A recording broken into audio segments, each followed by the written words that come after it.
pretty much up until like early to mid 2000s when cable really exploded. Like we really only had 3 to 4 channels to watch things on. So even if you weren't watching that one thing, you still were aware of it because it was one of only 10 comedies on the air or whatever. They put the broad in broadcasting, yeah.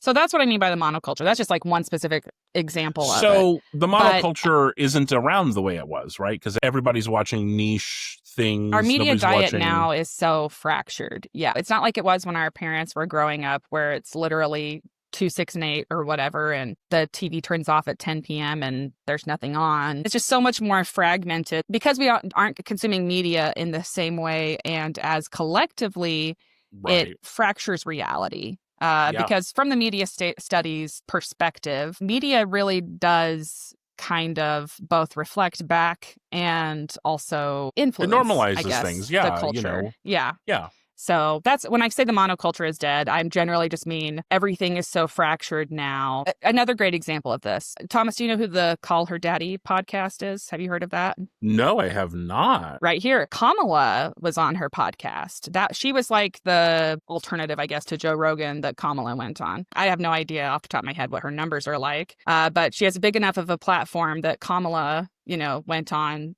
during her campaign. So that's pretty big reach. We are so fractured that most people have never heard of it. So that's the weird media landscape that we're in.